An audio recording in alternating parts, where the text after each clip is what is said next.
Hello guys! Hello Sagittarius! Welcome dito sa aking channel, Kapalaran 888. Welcome! Alamin natin kung anong messages, vibration, gabay energy para sa lahat. Ito ay general reading, so pwede kang makaresonate. Gamitin mo ang iyong intuition sa panonood. Okay. Enlightenment. Wow! Para to sa lahat ng mga Sagittarius. Enlightenment.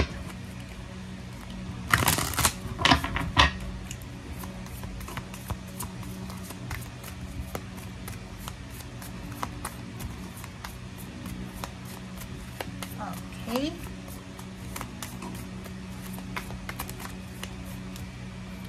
Okay, explore your options.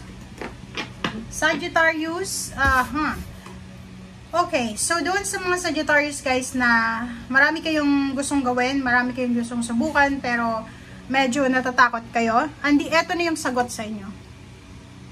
Okay? So, dito sinasabi ng barahan na from March 1 hanggang 15, may possible na clarity, illumination. Like, halimbawa, nasa sitwasyon ka na limited lang yung options, limited lang yung choices sa buhay. Pwedeng nakatira ka sa probinsya, or nakatira ka sa Philippines, sa Manila, or sa Luzon, Visayas, Mindanao.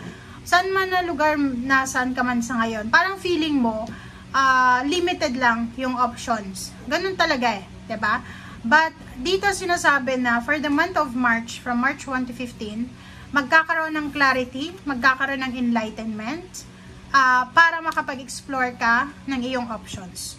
Ibig sabihin, simula March 1 hanggang 15, magkakaroon ka ng pagkakataon para ma-explore mo yung mga possibilities, other possibilities, 'di ba? Parang yung iba pag nasa probinsya ka, akala ng iba, sobrang hirap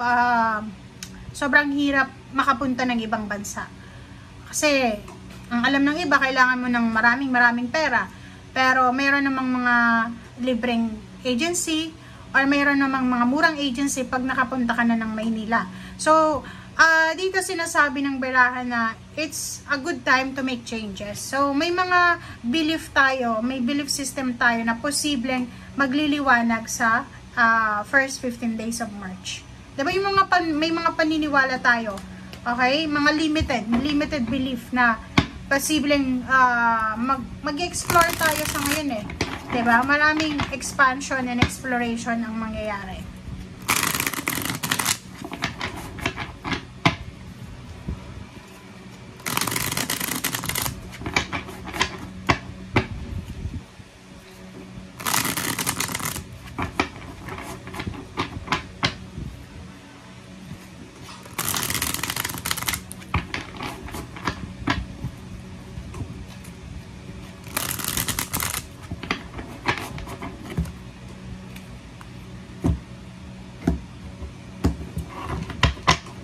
Okay. First card natin, second card, Sagittarius, King of Torches and Prince of Cups. Nakikita ko sa'yo dito, isang malapit sa puso mo ang posibleng mag-offer sa'yo ng trabaho. Pwedeng ka mag-anak, kakilala, kapamilya, dating karelasyon. Malapit siya sa puso mo, 'di ba? Parang, anong tawag dito? Basta mayroon kayong connection emotionally, or pwedeng sa dugo, 'di ba, magkadugo kayo, ang posibleng mag-offer sa'yo ng trabaho. Okay, doon sa mga Sagittarius na may mga pinagdadaanan kayong kalungkutan sa buhay, may damon, nag-aalala, you have fear, worries, anxiety, depression, or mga financial worries siya, emotional worries. Sinasabi ng barahan na hindi pa huli ang lahat. Nandito yung Empress. Ang Empress is all about new beginnings eh. Sinasabi sa'yo na hanggang buhay ka, hanggang na andito ka sa mundong ibabaw, you have the ability, you have the opportunity to start over. So Empress, take care of your mental health, physical health, take care of your family. Kailangan mo, like for example, kahit pagdaanan ka man ng bagyo sa buhay mo, bumangon ka, okay? And wag mong isusuko kung ano yung goal mo sa buhay. Okay, yung The Empress na to, pwedeng mag-offer siya ng new beginnings, new ideas, fertile relationship, diba? So, hindi ka dapat natatakot eh. Kasi ang nakikita natin dito, mayroong mga Sagittarius na natatakot na maiwanan ng kanilang karelasyon, maloko ng karelasyon, mawala ng trabaho, mawala ng pera, mawala ng pamilya. Parang ganon. So, dito, sinasabi ng baraha sa'yo na huwag kang matakot. Everything happens for a reason. And lahat ng mga gusto mo sa buhay, pwedeng mangyari yan kung bibigyan mo yan ng masusing focus. Okay?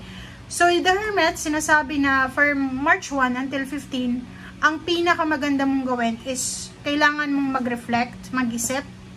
Kailangan mong ayusin yung diskarte mo, yung balance sa buhay mo.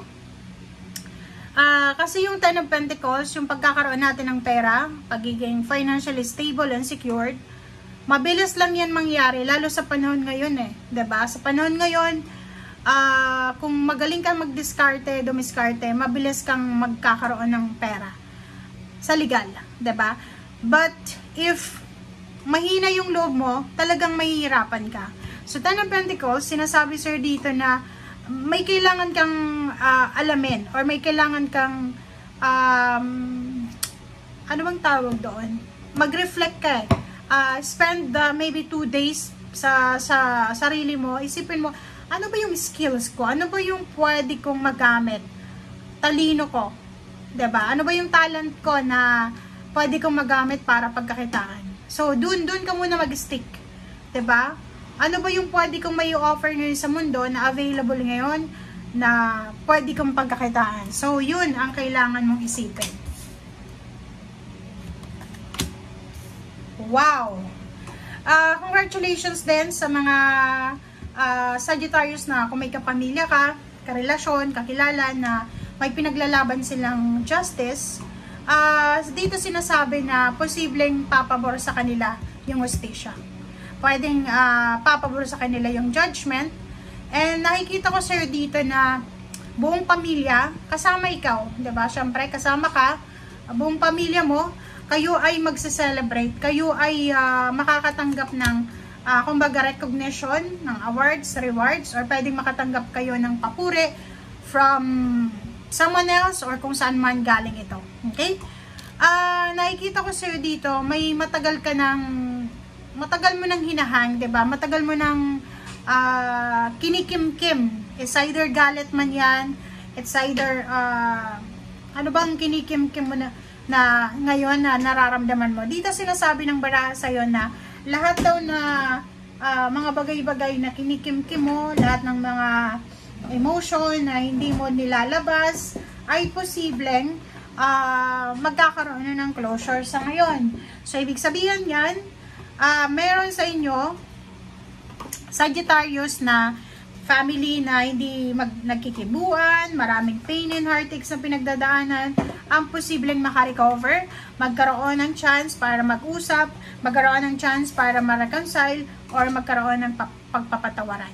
So, nakikita ko rin sa'yo dito na kontrata. Pwedeng may problema ka sa yung employer, sa yung company, sa yung boss, ang posibleng masettle this March 1 hanggang 15. So, pwedeng marami kang kasalanan sa boss mo na pwedeng patawarin ka ng boss mo or pwedeng pabalikin ka sa trabaho. Okay? Thank you guys for watching. Bye!